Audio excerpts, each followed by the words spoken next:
No vídeo de hoje eu quero falar sobre o livro que me ajudou muito quando eu entrei na Faculdade de Letras no ano passado. Em julho, esse livro salvou minha pele, para falar bem a verdade.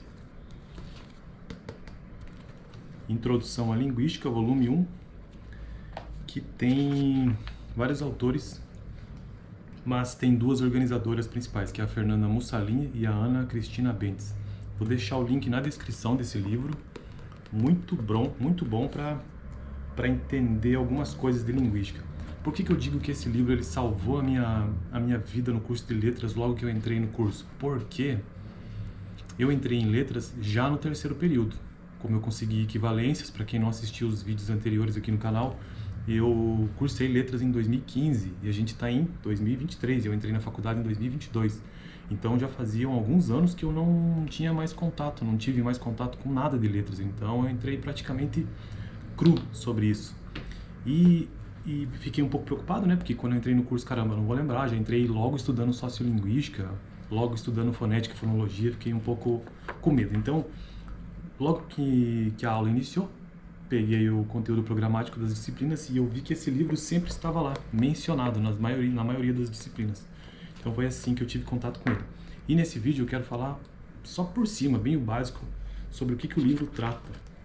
Antes de entrar nele propriamente dito, ele explica essa estrutura. O que é isso aqui? Eu até desenhei, consegui um quadrinho aqui e desenhei. Isso aqui são os níveis de análise da língua, a linguística interna, né, que eles chamam.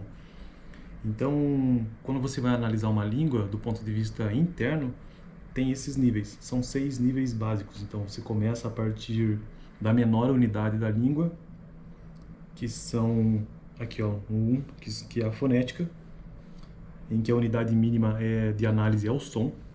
Depois, o nível 2, que são o nível fonêmico, aliás, em que a unidade mínima de análise são os fonemas. Depois, o terceiro nível de análise da língua, que é a morfologia, em que a unidade mínima de análise, isso varia muito, o próprio livro fala sobre isso, mas são as palavras. Depois, o nível 4, que é a sintaxe, em que a unidade mínima de análise são as frases ou então os períodos. E o quinto nível, semântica, que a unidade mínima são as ideias. E o sexto nível é a pragmática, em que a unidade mínima de análise nesse nível é o contexto. Então veja que você parte da menor unidade para a maior. E fora disso, já não se tratando especificamente de linguística interna, mas talvez até externa, você tem a sociolinguística, que corre por fora, e ainda mais abrangente do que isso, você tem a sociologia, que está para além da sociolinguística. Por exemplo, aqui psicolinguística está no mesmo nível de sociolinguística, mas além disso nós temos a psicologia. Então, esses 2 volumes, porque esse livro que eu vou falar aqui bem rapidamente, ele é composto de 2 volumes, esse é o volume 1, e o volume 2 eu não terminei de ler ainda, eu estou terminando, e quando eu terminar vou trazer um vídeo aqui no canal. E nesse livro 1, basicamente, os autores e as autoras tratam de sociolinguística, linguística histórica, fonética, fonologia, morfologia, sintaxe e linguística textual. Ou seja, eles tratam desses primeiros níveis aqui. E não só isso, também tratam de outras esferas como a sociolinguística, que está fora dessa linguística interna, né? Resumidamente, o que os autores definem como cada uma dessas partes? Por exemplo, para a sociolinguística, a definição é que... Deixa eu encontrar aqui a página que eu marquei.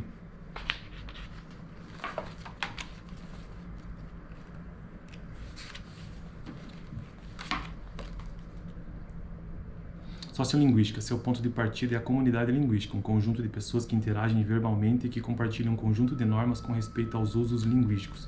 A sociolinguística se preocupa mais com a fala, né?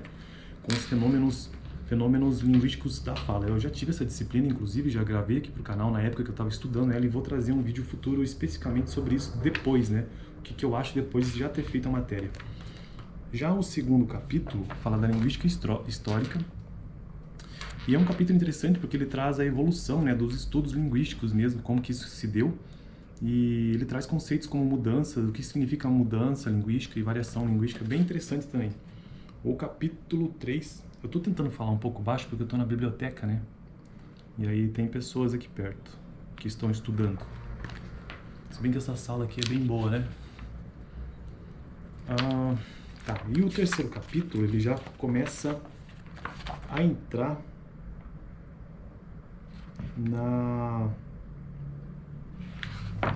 em questões mais de linguística interna mesmo, que seria aquele primeiro nível que eu mostrei naquele quadro aqui, ó, fonética. Tá vendo? Só deixa eu achar a página aqui que eu me perdi.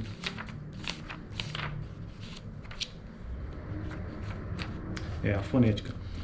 E é interessante porque a gente pode confundir fonética com fonologia. Inclusive eu já tive essa matéria também, já estudei ela. E fonética e fonologia são as áreas da linguística que estudam os sons da fala. Então o objeto de estudos é o mesmo, tanto para a fonética como para a fonologia. A única diferença é que é a preocupação e o foco de cada uma. A fonética procura descrever os sons da fala. Então ela tem uma metodologia bem descritiva. Então como que a fala ocorre, como que isso acontece no trato vocal, enfim, a produção da fala em si, né, que é a fonética articulatória.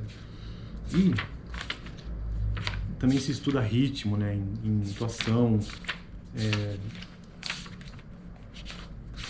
como que se formam as vogais e as consoantes, esses sons todos, né? Então a unidade mínima de análise da fonética são os sons e a sua formação no trato vocal. E no capítulo seguinte, aí sim a fonologia, que tem como objeto de estudo os sons também. Nossa, eu tô perdendo a página aqui, caramba, eu devia ter marcado.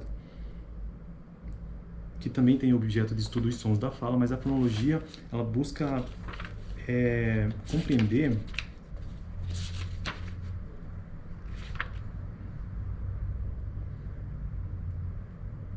onde que eu coloquei uma coisa que eu achei bem interessante aqui.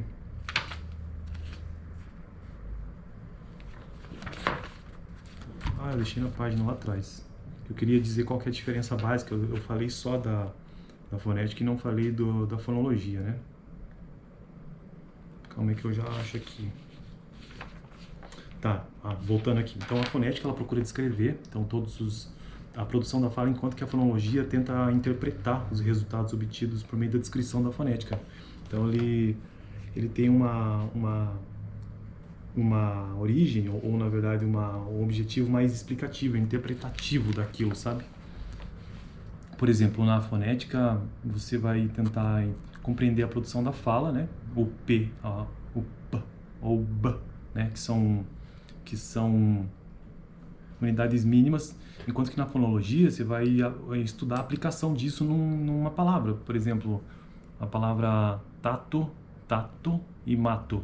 Veja que elas se diferem apenas naquele primeiro fonema, porque de resto elas são iguais. Então a gente tenta, ou a gente não, mas as pessoas dessa área de fonologia tentam entender esse contexto, tentam explicar por que isso ocorre. E aí o livro continua no capítulo 3. Ele segue no capítulo, já estou no capítulo qual aqui que eu desmarquei? Eu fui gravar o vídeo e tirei a marcação. No capítulo seguinte é morfologia, em que a unidade mínima então é a palavra, só que todos esses capítulos eles trazem assim teorias diversas, né? Quais são os diversos pontos de vista de alguns pensadores, e inclusive um deles é que a morfologia é difícil definir a unidade básica, diz que isso é bem controverso, será que é a palavra ou não é? Ou será mesmo que há necessidade de se estudar morfologia? Já no capítulo 5, o autor trata de sintaxe, em que a unidade mínima é a frase ou a sentença. O termo sintaxe tradicionalmente remete à parte da gramática dedicada à descrição do modo como as palavras são combinadas para compor sentenças, sendo essa descrição organizada sobre a forma de regras. E aqui ele traz a história da disciplina, as diversas visões, a visão formalista, a visão funcionalista, e por aí vai. Em seguida, já finalizando o vídeo, porque ele já está ficando longo demais, é a linguística textual, que basicamente estuda, ou tem como objeto de estudo, o texto em si. Então veja que o livro ele sai da unidade mínima, que são os sons, e vai avançando, sabe? E isso é bem legal porque você consegue compreender traz conceitos de texto. Esse tipo de matéria aqui é aquela que trata, por exemplo, sobre o que é coerência e coesão textual. E esse livro basicamente então traz essas ideias ou esses princípios de linguística que me ajudou, que todos eles me ajudaram muito para eu não ficar tão perdido assim no curso de letras, e para qualquer um que queira entender um pouco de linguística, sendo em letras ou não, super recomendo a leitura desse livro. Beleza? No próximo vídeo sobre livros eu falarei sobre o volume 2, que eu ainda não terminei de ler. Beleza? Valeu!